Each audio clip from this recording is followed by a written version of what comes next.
Ladies and gentlemen, I want you to close your eyes for just a moment. I want you to think about that dream you had when you were younger. That thing you whispered to yourself late at night when no one was watching. That version of yourself you promised you would become. Now open your eyes and ask yourself honestly, how far are you from that person? How many times have you told yourself you're not good enough? How many times have you let fear win? How many times have you chosen comfort over growth?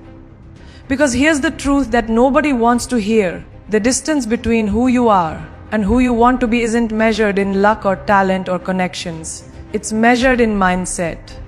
And today, I'm going to share with you the one mindset that changed everything for me. The mindset that took me from a small town girl with impossible dreams to standing on stages around the world. And I promise you, if you truly embrace what I'm about to share, you will never be the same person again. I grew up in Bareilly, a small city in India that most people have never heard of. My father was a physician in the Indian Army, and we moved every 2 years. Every single time I made friends. Every single time I started to feel like I belonged somewhere, we had to pack up and leave. Do you know what that does to a child? Do you know what it feels like to always be the new kid?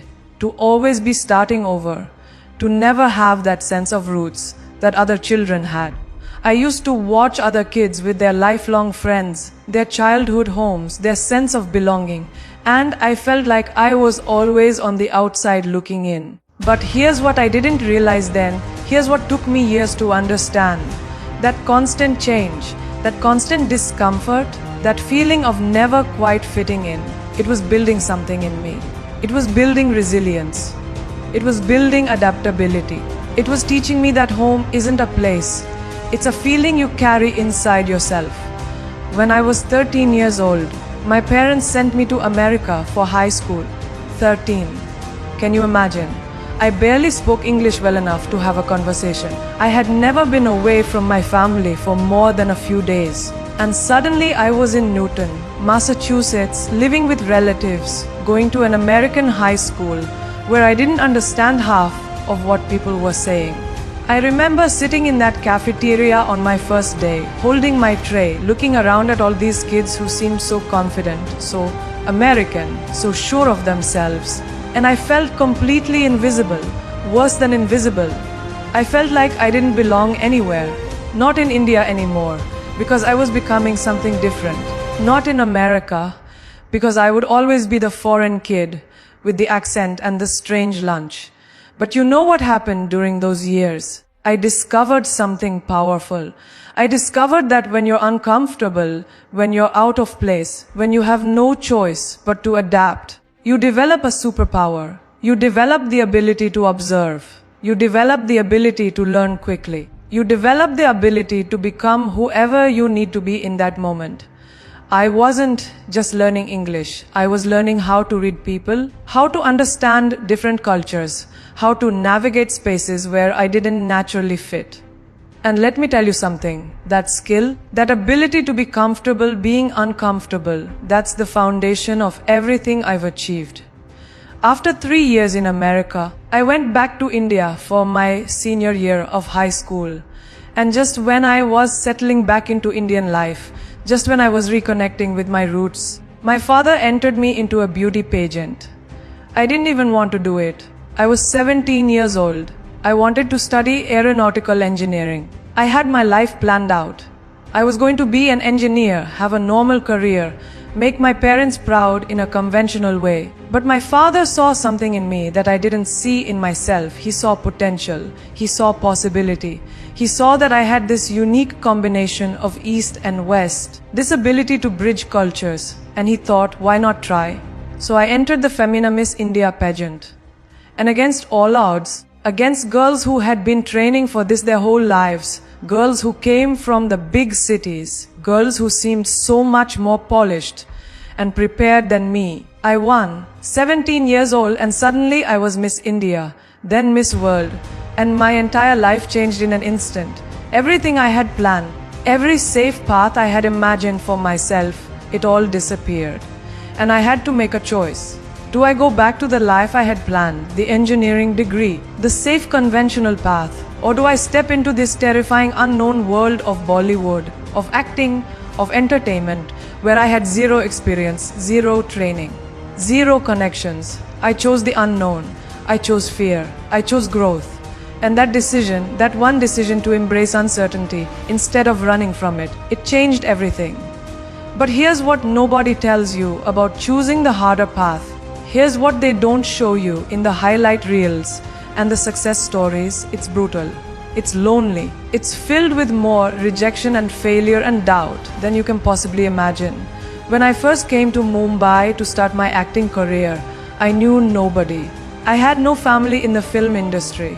I had no godfather, no connections, no one to make calls on my behalf. In Bollywood, they have this term, Nepo babies. Kids who come from film families, who have every door opened for them before they even prove themselves. I was the opposite of that. I was an outsider in every possible way. I was from a small town. I had no acting training. I didn't even know how the film industry worked. I was Miss World, sure. But do you know how many beauty pageant winners have failed in Bollywood? Do you know how many people told me that my win was just luck, that I would never make it as an actress, that I should go back to whatever I was doing before?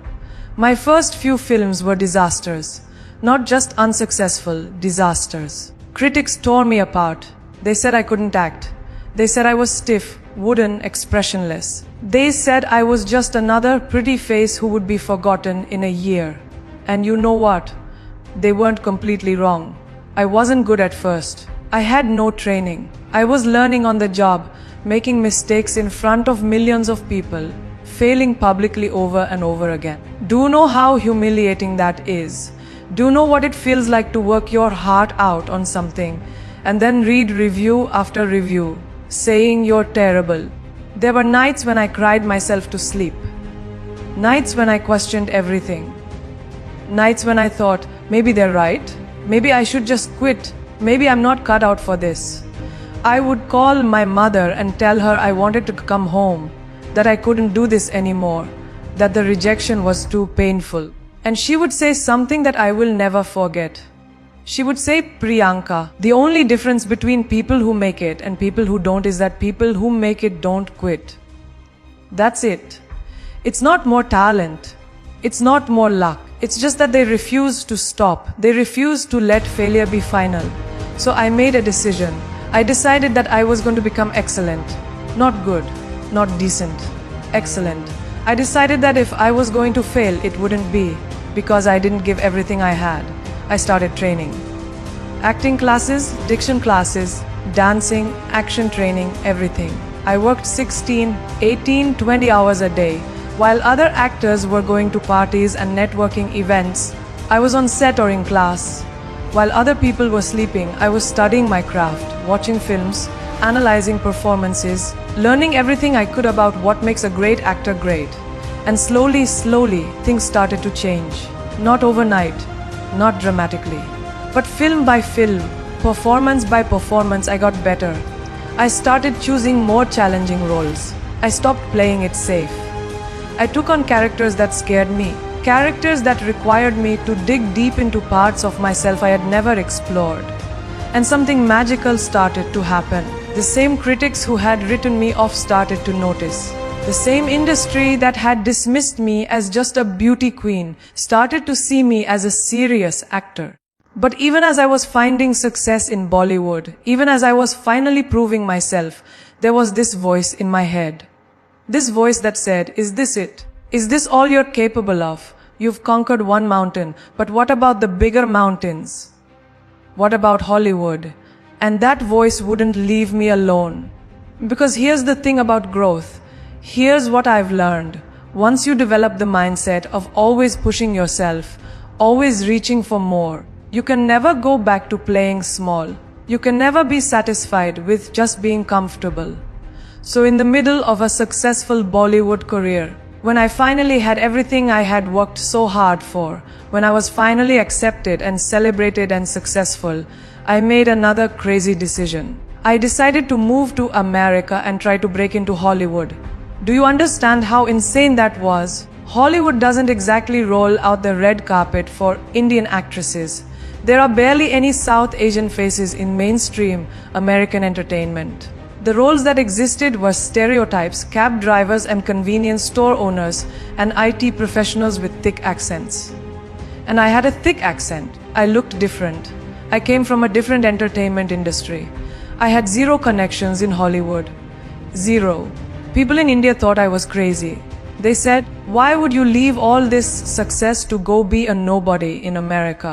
Why would you start from zero again when you finally made it here?" And I understood their logic. It made sense. It was the safe, rational thing to stay. But I couldn't. Because I had discovered something about myself through all those years of struggle and growth. I discovered that I'm not built for safe. I'm not built for comfortable. I'm built for growth. I'm built for challenge. I'm built for proving that impossible things are possible. My first few years in Hollywood were even harder than my first years in Bollywood. At least in Bollywood, I eventually had Miss World as a calling card, some level of recognition. In Hollywood, I was nobody. I would go to auditions where they couldn't even pronounce my name right. I would read for parts where they wanted me to do a thick Indian accent, even though that's not how I speak. I would sit in waiting rooms with 100 other girls who all looked like they belonged there more than I did. And the rejection was constant. No, no, no, no, no. Not right for the part. Not what we're looking for. Not American enough. Too ethnic, not ethnic enough. Too Bollywood. Not Bollywood enough. It was like nothing I did was ever quite right. And this is where the mindset I want to share with you really came into play. This is where everything I had learned, every failure I had overcome, every time I had been counted out and proved people wrong, it all came together into a philosophy, a way of seeing the world that changed everything. I stopped seeing rejection as failure. I stopped seeing closed doors as dead ends. I started seeing every no as information, every closed door as redirection, every setback as setup for something better. I started understanding that growth isn't about getting to a destination where everything is perfect and easy. Growth is about becoming the kind of person who can handle bigger and bigger challenges. Think about it like this. When you go to the gym and lift weights, what happens? Your muscles get torn down, they get damaged, they hurt. And your body's natural instinct is to say, "Stop, this hurts, this is uncomfortable. Let's go back to the couch where it's safe and comfortable." But if you push through that discomfort, if you keep lifting, if you keep showing up even when it's hard, what happens? Your muscles rebuild themselves stronger than before. They adapt, they grow, and eventually, the weight that used to feel impossible to lift becomes easy. You need heavier weights. You need bigger challenges.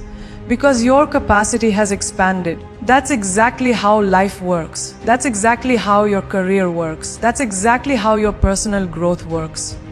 Every challenge you face, every obstacle you overcome, every time you choose discomfort over comfort, you're not just solving that one problem. You're expanding your capacity. You're becoming someone who can handle more. You're building muscles you didn't even know you had. And the version of you that exists on the other side of that challenge is fundamentally different from the version that existed before it. You're not the same person, you've grown. But here's the key, here's what most people miss. Growth isn't comfortable. Growth isn't easy. Growth isn't something that happens to you while you're sitting on your couch waiting for your life to change. Growth is active. Growth is intentional. Growth requires you to do the things that scare you. Growth requires you to fail and get back up and fail again and keep going. Growth requires you to look at your weaknesses, your insecurities, your limitations, and instead of hiding from them or making excuses for them, you face them head on and you do the work to overcome them. I remember when I first got my American TV show, Quantico. I was the first South Asian woman to headline an American network drama. Do you understand the weight of that? The responsibility of that? I wasn't just representing myself anymore. I was representing my entire community. Every Indian girl who had ever dreamed of seeing someone who looked like her on American television. Every immigrant who had been told they didn't belong. Every person of color who had been made to feel less than. And the pressure was crushing. Because I knew that if I failed, if the show failed, it wouldn't just be me failing. It would be used as proof that someone like me couldn't carry an American show. That audiences wouldn't accept a brown woman as the lead. And you know what happened? The show was a massive hit. It ran for 3 seasons. It opened doors not just for me, but for so many other South Asian actors. But even that success came with challenges. I was shooting Quantico in Montreal, flying back to India every few weeks to shoot Bollywood films, doing press and promotions on 3 continents. I was sleeping 3-4 hours a night. I was exhausted. My body was breaking down. I had injuries, health issues, moments where I literally thought I couldn't go on. And people would say, "Why are you doing this to yourself? Why don't you just slow down? Pick one thing and focus on that." But that's not who I am. That's not how I'm built. Because I had learned something crucial through all my years of struggle and growth. I learned that your capacity is not fixed. You are not born with a certain amount of energy or ability or potential, and that's all you get. Your capacity grows based on what you demand of it. The more you push yourself, the more you can push yourself. The more you accomplish, the more you realize you're capable of accomplishing. And if you stay in your comfort zone, if you only do what feels easy and safe, your capacity actually shrinks. You become less capable, not more. There's this concept in psychology called learned helplessness. Scientists did these experiments with dogs where they put them in situations where they couldn't escape from mild electric shocks. Eventually, even when they opened the door and gave the dogs a way to escape, the dogs wouldn't even try. They had learned to be helpless. They had learned that their actions didn't matter. So why bother? And I see this in people all the time. I see people who have been rejected so many times that they stop trying. People who have failed so many times that they stop believing they can succeed. People who have been told no so many times that they stop asking. They've learned helplessness. They've accepted limitation as their reality. But here's the beautiful thing about mindset. Here's the powerful thing about how you choose to see the world. You can unlearn helplessness. You can reject limitation. You can decide that no matter how many times you've been knocked down, you're going to get back up.